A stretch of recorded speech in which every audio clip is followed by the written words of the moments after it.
Alright, what is up guys? Professor Akali here, bringing you a new video of a absolutely beautifully hidden buff to Akali. Guys, recently Mark Yetter, one of the heads of the balance team of League of Legends, just tweeted out that there is going to be a beautiful new gift for Akali players. Basically, the only real major thing, or only thing in general, other than maybe rune adjustments, is that Akali's E is now going to be doing pure magic damage. There's no more physical damage, there's no more nonsense, it's just pure magic damage. So what this means is, other than Akali's passive, she is essentially going to be a AP assassin, which is kind of like she used to be, although her E actually before the rework was physical, so never mind on that. But guys, here is the bottom line. So she still has all of her hybrid scalings, the Gunblade is still going to be amazing, and in fact every single ability, every single thing that does damage is going to be better, and here is exactly why. Guys, the normal build that you run for Akali already is going to be Gunblade into Sorcerer Boots, Oblivion Orb. You go for other items like Zhonya's, Banshees, Rabadons, depending on the situation. You end the game with a Void Staff. But guys, here's the thing, a lot of people didn't know this, but this is a update that is huge and is going to make Akali better at every stage of the game. Here's the thing, right? Really quick before we continue the video, guys, I just wanted to mention that I'm doing two different giveaways, $1,000 in RP with a bunch of YouTubers. You guys can click the link in the description to enter that. It's super easy and there's a bunch of winners. Other than that, I am going to be giving away Dark Star Mordekaiser Chromas, plus the skin code, plus the champion if you don't have him. This is a rare chroma that you can only get for being in the League Partner Program, and I'm giving it to you guys. All you have to do is follow my Instagram, the link is in the description for that, and let's continue about Akali. It does not matter if the enemy builds magic resist, because you're supposed to build magic pen anyways. The thing is, you're going to be doing close to true damage, which you already were doing early and mid game, but now you're going to be doing close to true damage late game. They have to build more MR, which is going to make it better for your teammates that build armor. And while the thing is, you might be thinking, oh, but you know, Akali's E would do physical damage, so late game, the 80 carries, I would be able to do multiple types of damage.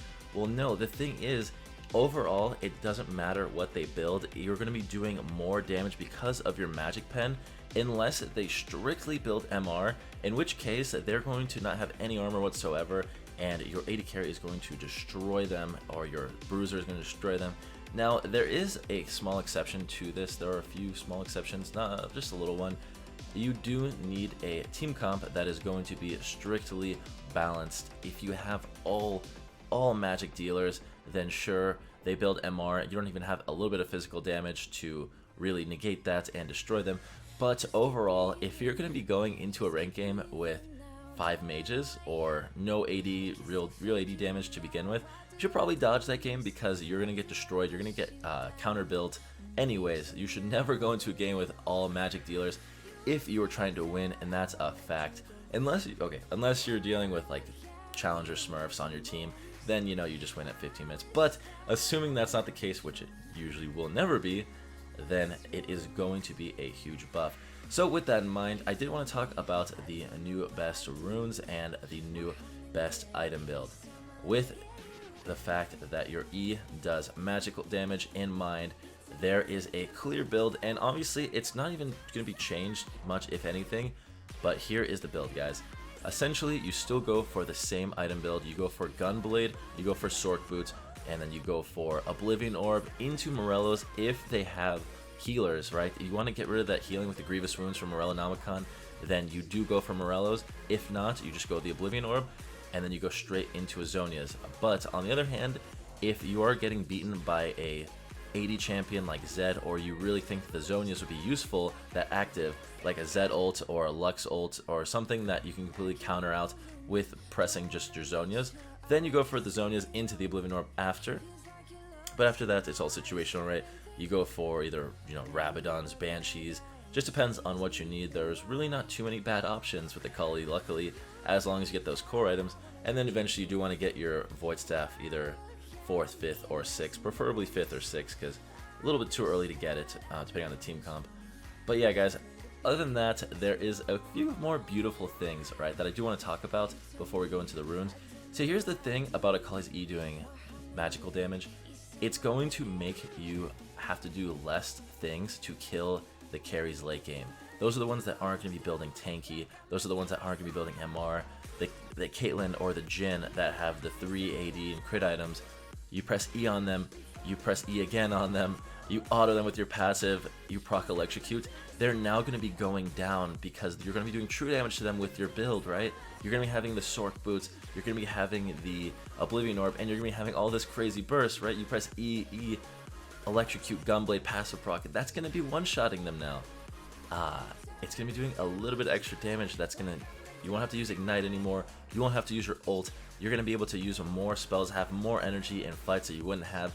So it kind of just has the snowball effect of, because of this small thing, making it easier to kill the first person, you're going to be able to kill the second person faster. You're going to be less risk of dying. And overall, I can't even begin to appreciate or just share my appreciation with this buff, because it's a step in the right direction. You're not giving Akali this stupid mobility that makes her broken in pro play. You're not giving her a shroud with permanent true stealth that makes every player that plays against it want to quit League of Legends permanently. You're giving her small steps in the right direction to be an assassin, and a healthy one at that. And I just have to be appreciative of a change like that. I think Riot is starting to finally understand what to do. You know, maybe it took over 50 nerfs and 2 years to get here, but better late than never, right? I told you guys eventually we would get our way. Now, before I end the video, I will mention the best rune page is still either going to be Electrocute or Conquer, because it looks like they nerfed Phase Rush. Electrocute is against a bunch of squishies you can one-shot. Conquer is against more bruisers and tanks. Other than that, rune pages you guys can find in my videos. I just run the same runes every time for Electrocute and Conquer, but I'll pop them up right now really quick. And other than that, guys, my conspiracy theory to leave this video on is expect a new Akali skin coming within 2 to 4 weeks. It was already announced, I believe, that Akali skin is coming, and with this buff, you best believe this is the type of thing Riot would do. They buff a champion so people start playing her again, and then they release a skin, they take all of your money, and then they nerf her to the ground, leaving you wondering what you're doing with your life. And I can't wait for that to happen again. You know what? I'm ready for the mental turmoil. It's like a sketchy relationship, right? Please take my money, just like the sketchy relationships, and I'll be left crying in my bed. No, but seriously though, guys, we'll have to see what happens in the future, but I am calling it right now. Anyways, that is going to be it. Just wanted to make a video talking about these changes and the build.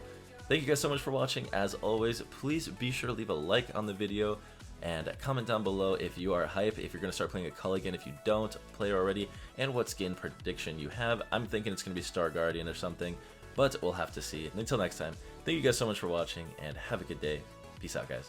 Now, guys, normally my videos aren't this short, so I wanted to take this extra time to really talk to you guys and kind of explain my thinking towards content in League of Legends in general, because I feel like most content in League of Legends is either stream highlights or troll builds. And I've really been trying to branch out with like trolling e-girls.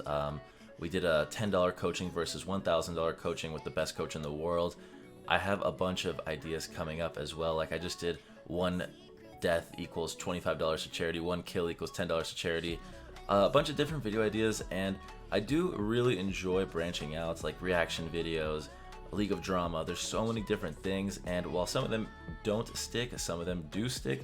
And I don't really care too much. I just want to do it to have some variety because it's more fun and it's different. I feel like it's a breath of fresh air in a cesspool of, I don't want to say bad content, but very similar content, right? Because you can have a great personality, you can have great editing, you can be a fun build, but I just want to do something different. So I'm actually trying to ask you guys, what do you think about these different types of videos? And more specifically, do you have any types of videos from maybe other games? Like we've taken inspiration from games like Counter-Strike, Rocket League, and I've come up with my own ideas just to try and keep it fresh, keep it new in terms of the content.